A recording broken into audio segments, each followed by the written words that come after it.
The article contains videos that have gratuitous violence, so viewer discretion advised. As House of the Dragon showcases the might of House Targaryen, fans are starting to realize just how strong the Valyrian family truly is.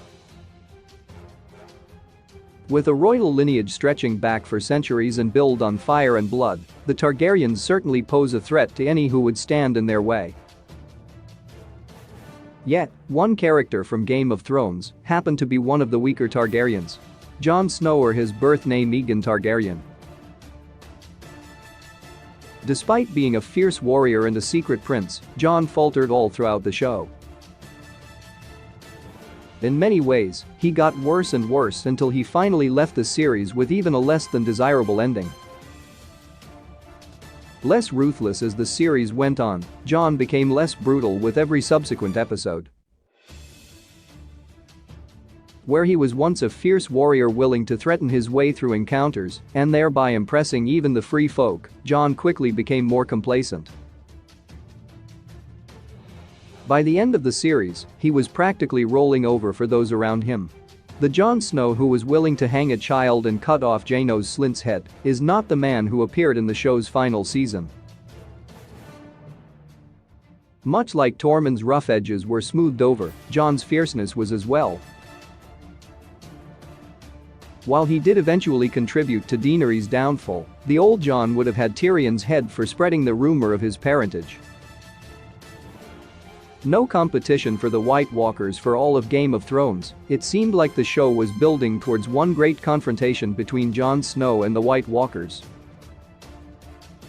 The Battle of Hardhome clearly showed that he was ready and willing to take on the Night King, and the fact that he had a Valyrian steel sword clearly contributed to fan expectations. Unfortunately, Jon contributed very little in the long night. In fact, by the final fight, Jon was screaming at an undead dragon while his little sister slayed the Night King. It was strangely confusing, given that it seemed like all that build-up was for absolutely nothing. Learned nothing all the time that Jon spent with the free folk, saw each member shouting at him to stop kneeling like a southerner. There are no true kings in the north, and Jon's desperate desire to treat them like people born south of the wall was damaging his relations with them. Yet, despite all that time with them, he learned nothing. Jon eventually agreed to kneel to Daenerys, then to Bran, before he made his way beyond the wall. He allowed himself to be crowned as well and treated those around him like any southern king would. Instead of bringing his lessons into action, he simply ignored the Wildling way until he gave up and followed them. Dumber battle strategies where once Jon distinguished himself on the wall by taking command of the battle at Castle Black, his tactical intelligence seemed to wane with every passing day. From a man ordering rocks and pitch to be thrown from the wall, he eventually became a man who wanted to charge into the Battle of the Bastards without a passing thought. Of course, that is somewhat understandable, given that Jon was emotional because Ramsay killed Rickon. Yet, by the long night, it seemed he hadn't improved at all. Multiple characters died in the long night because Jon ordered heavy equipment to be placed in front of infantry in the trenches, a huge mistake in medieval warfare. Became too trusting. While Jon has always been somewhat friendly, by the later seasons, he was far too trusting of everyone around him. He chose to trust a little boy he hardly knew as his steward, which later earned him knives to the chest. Jon also trusted Sansa and Arya not to spread the truth of his parentage, and he was betrayed for it. Jon even chose to trust Daenerys, which led to the fall of King's Landing and his own exile. Jon too often relied on love over duty, and it ruined his life and the lives of all those around him.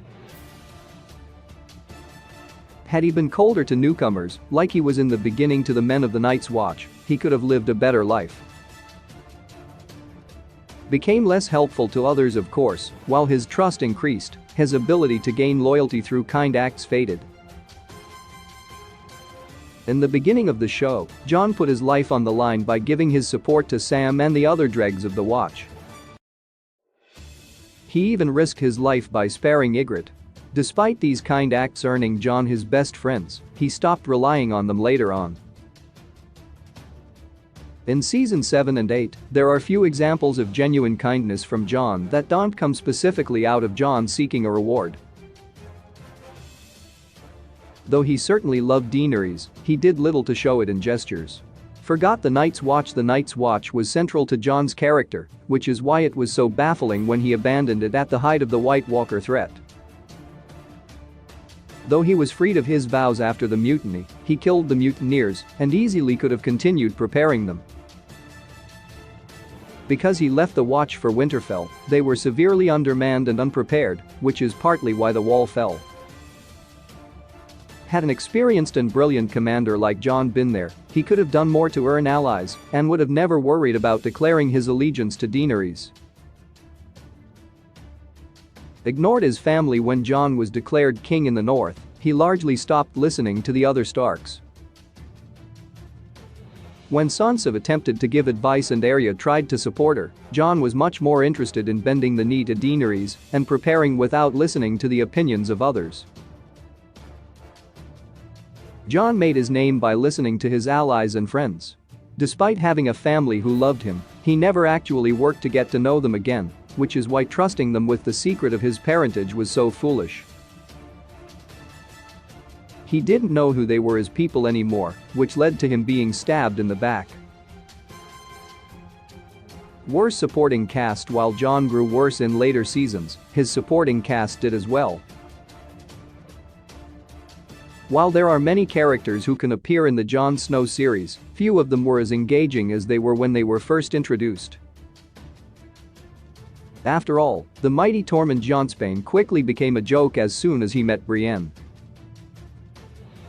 Ghost disappeared in later seasons, despite being one of Jon's most loyal allies. Sam scarcely appeared beside Jon in season 8, and most of Jon's other friends died at the Wall.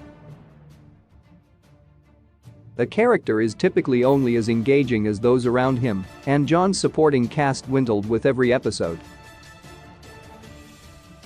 Lack of purpose. While Jon was always a character driven by his fight against the White Walkers and his duty to the Night's Watch, the last episodes of the final season saw him listless. He was seemingly doing little but going through the motions, given that the Walkers were gone and the Wall had fallen. Without a crown of his own and without his family by his side, there was little for Jon to actually do, beside wander King's Landing aimlessly and kill Daenerys. By the time he left for the lands beyond the Wall, there was absolutely nothing left for the character anymore.